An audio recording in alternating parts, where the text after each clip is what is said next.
Assalamualaikum warahmatullahi wabarakatuh. Perkenalkan, nama saya Surya Dharma, NIM 18233105. Saya dari Prodi D3 Manajemen Pajak, Fakultas Ekonomi Universitas Negeri Padang. Baik, di video kali ini saya akan mempresentasikan hasil proposal TPTA saya yang berjudul Strategi Penerapan Pembayaran Pajak Melalui Sistem Elektronik atau Online Pajak, Studi Kasus di Kantor Pelayanan Pajak Pratama, Padang 2. Sebelumnya saya ucapkan terima kasih kepada Ibu Cici Adriani SEMM selaku dosen pengampu serta pembimbing dalam pembuatan tugas akhir ini. Latar belakang saya mengambil judul TPTA Strategi dalam Pembayaran Pajak Melalui Sistem Elektronik atau Online Pajak di Studi Kasus Kantor Pelayanan Pajak Pratama Padang 2 ini dilatar belakangi oleh maraknya virus corona yang melanda Indonesia ataupun seluruh dunia menjadi halangan bagi si wajib pajak dalam membayar pajaknya. Oleh karena itu, saya sengaja mengambil judul ini karena tepat dengan keadaan yang terjadi pada saat ini. Apalagi di Indonesia sendiri, wajib pajak sangatlah banyak dalam melaporkan perpajakannya. Oleh karena itu, dalam membayar pajak melalui sistem elektronik ini saya anggap lebih efisien atau kondusif karena bisa dilakukan atau diakses kapan saja, dimanapun, dan sesuai dengan kebutuhan kita sendiri. Tidak perlu lagi mengantri di kantor pelayanan pajak dan tidak perlu lagi mengantri begitu lama dan urusannya ribet.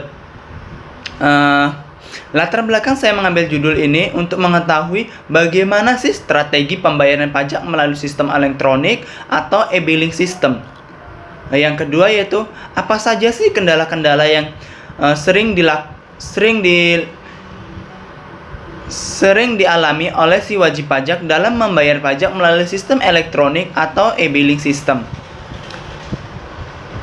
Tujuan dalam penelitian ini yaitu untuk mengetahui bagaimana sih strateginya dalam pembayaran pajak melalui sistem elektronik tersebut, dan untuk mengetahui dan menemukan apa sih kendala-kendala yang dialami oleh si wajib pajak dalam melaporkan perpajakan secara elektronik.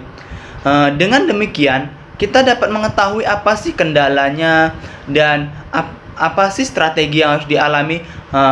Dengan mengetahui tersebut, si Direktorat Jenderal Pajak dapat mengevaluasi dan membuat sistem baru agar pembayaran pajak melalui sistem elektronik ini dapat tercapai dengan baik dan tidak perlu lagi membayar pajak secara offline.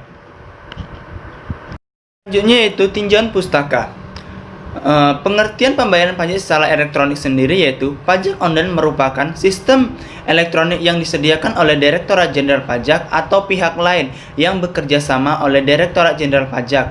Tujuannya dalam pembayaran pajak secara elektronik ini adalah membuat si wajib pajak lebih mudah atau lebih efisien dalam menyampaikan pajaknya secara elektronik.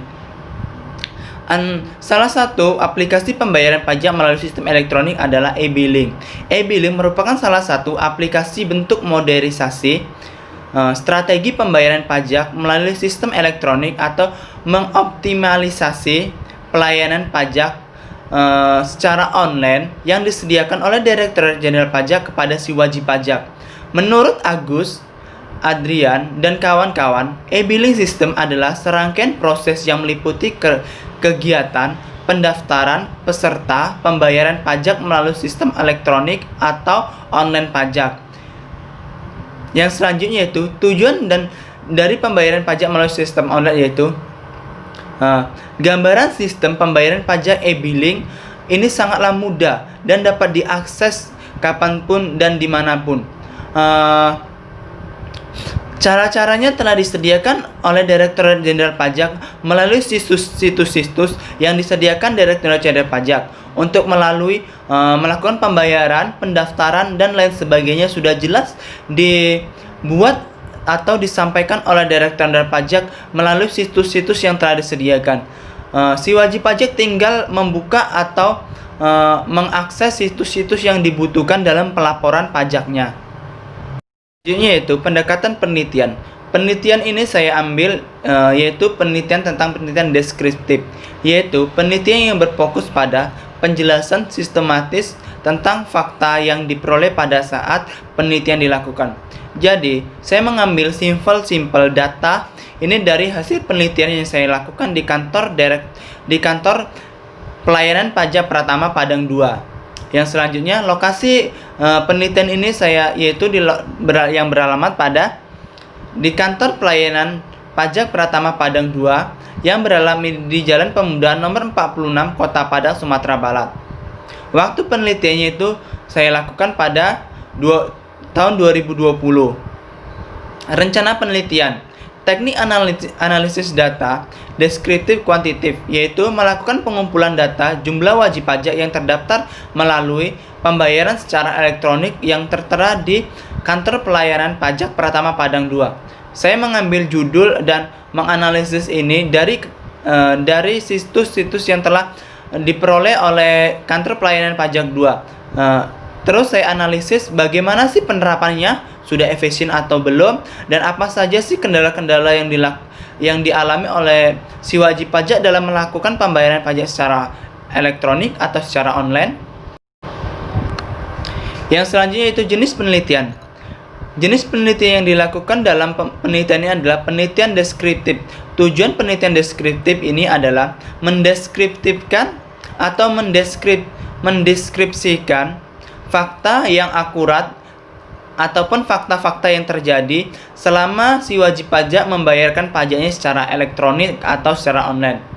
Yang selanjutnya sumber data. Sumber data yang saya ambil yaitu sumber data sekunder. Data sekunder adalah data yang diperoleh dari bahan kepustakaan. Yang selanjutnya itu sumber data primer adalah data yang diperoleh secara langsung, misalnya dengan melakukan wawancara secara langsung di kantor pelayanan pajak. Jadi saya mengumpulkan data-data ini, ada yang langsung secara di kantor pelayanan pajak, saya mewawancarai petugas pajak yang di sana, menanyakan bagaimana sih pembayaran pajak secara elektronik ini dan apa sih kendala-kendala yang dialami oleh si wajib pajak dan kendala-kendala yang dialami oleh kantor pelayanan pajak dalam melakukan pembayaran pajak secara online-nya. Tahapan-tahapan penelitian yang saya lakukan yang pertama yaitu merencanakan judul ataupun tema yang harus saya lakukan dalam mengambil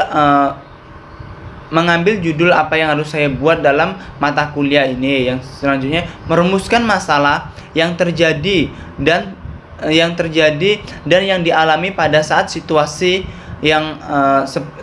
tema yang saya angkat. Yang selanjutnya itu mengumpulkan data yang saya ambil yaitu melalui data wawancara, data studi kepustakaan, dan selanjutnya itu mengelola data dan menganalisis data. Yang selanjutnya menyusun laporan penelitian, dan yang terakhir itu melaporkan hasil penelitian yang saya lakukan. Selanjutnya itu profil perusahaan. Sejarah KPP Pratama Padang 2 adalah kantor perpecahan dari unit kerja KPP Padang 1 dan kantor pelayanan pajak 2 ini didirikan oleh pada tanggal 5 Oktober tahun 2015 yang beralamat di Jalan Pemuda nomor 49 Kota Padang, Sumatera Barat. Visi dari kantor pelayanan pajak Pratama Padang 2 yaitu menjadi model pelayanan yang menyelenggarakan sistem dan manajemen perpajakan kelas dunia serta dipercaya dan dibanggakan oleh seluruh masyarakat. Adapun misi dari kantor pelayanan pajak Pratama Padang 2 yaitu misi fisik, yaitu menghimpun penerimaan dalam negeri dari sektor pajak yang maupun menunjang kemandirian pembayaran perpatuan perpajakan berdasarkan undang-undang perpajakan dengan tingkat efektivitas dan efisien yang tinggi. Misinya yaitu yang selanjutnya itu misi ekonomis, yaitu mendukung kebijakan pemerintah dalam memasarkan ekonomi bangsa dengan tingkat efektivitas dan efisien yang membangun. Yang selanjutnya itu misi politik, yaitu mendukung proses demokrasi bangsa. Misi kelembagaan yaitu senantiasa memperbarui diri serta dengan aspirasi masyarakat yang berinteraksi dalam pembayaran pajak.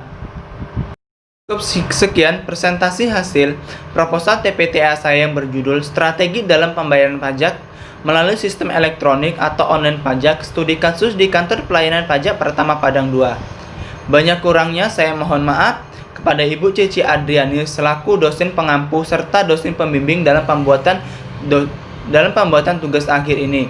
Saya akhiri, wabillahi taufik walhidayah. Wassalamualaikum warahmatullahi wabarakatuh.